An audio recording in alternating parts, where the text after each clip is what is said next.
Grove. Thank you, Mr. Chairman, and thank you, Secretary. Appreciate the governor's and Secretary Duke's futuristic thinking about providing stable and increasing funding for our seniors. I think we've seen report after report between the Independent Fiscal Office and the Legislative Budget and Finance Committee about how we have great strain on our budget and actually not be able to provide long-term funding for senior programs moving into the future. For past budgets, we've been putting money into medical assistance for seniors versus in-home care, which obviously is a huge cost reduction in the long term, keeping seniors where they belong in their house to age with dignity. So I just want to first thank you for your leadership on that. Thank you. My question, obviously, I have a constituent who is very in touch with the tax liens report and gives me monthly updates. I appreciate you being in contact with him and your department's assistance with getting him information. I want to focus in on the enhanced revenue collections account.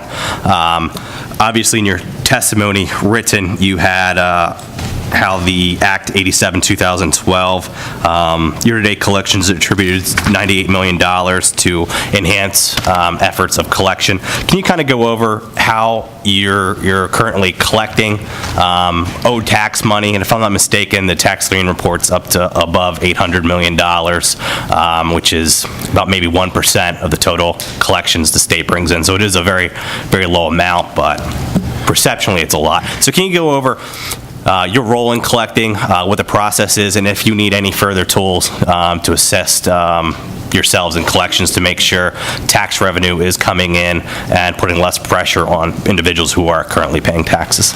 Sure. Just starting with the IRCA account, when we came in a couple of years ago, you assess a lot of things, see where dollars should be allocated, where should we make more investments for the overall goals of, as I mentioned, improving taxpayer services, and improving collections, and so forth. We presented to the governor the fact that even though we're looking at certain reductions, and we've reduced our overall GGO by 15% over the last 2 years, if we make investments in the certain areas of collections, audits within our compliance department and collections department, we can add almost $10, $12, $13 to every dollar invested. The governor felt that was a very good ratio, so let's do it.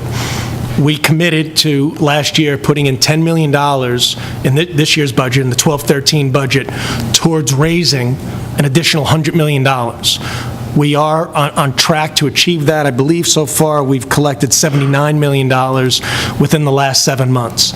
So it's a good idea, it's creative thinking, it's working, it's delivering. And we, by the way, in this year's budget, we have an additional $5 million. Eventually, you will have diminishing returns, and you'll reach the point where the return won't be at those levels. But we haven't reached there yet. Regarding the liens, the outstanding liens, and you're citing the figures correctly.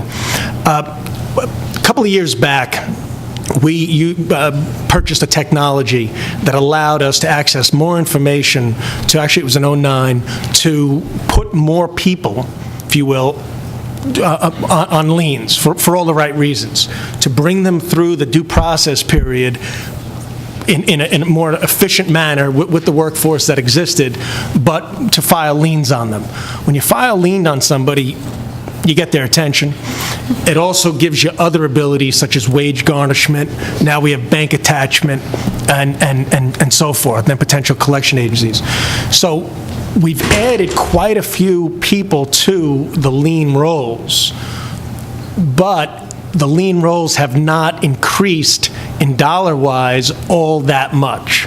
Right? They've actually gone up a little over the last 2 years, but in effect, we've actually added 15,000 more. We've issued 15,000 more liens than before. So it's really a function of the size of the number of liens that are existing versus what we're bringing in. And I will tell you, each year we're bringing in, Dan, if you have the data there, I believe it's an additional $40 to $50 million incremental each year on the liens that are outstanding.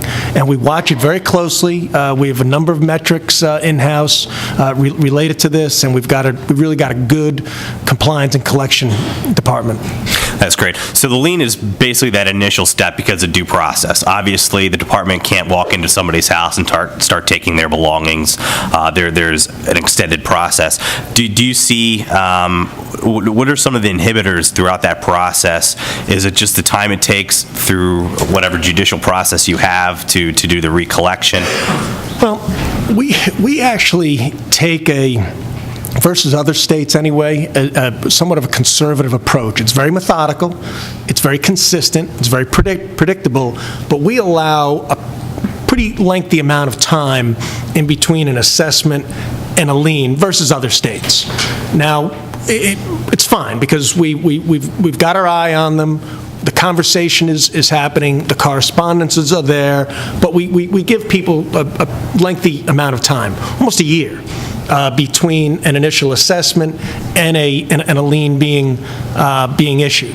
Now, you're talking about at least 4 conversations that take place. I believe it's 3 or 4 letters, and so forth. So it's really quite a lengthy process before we get to that point.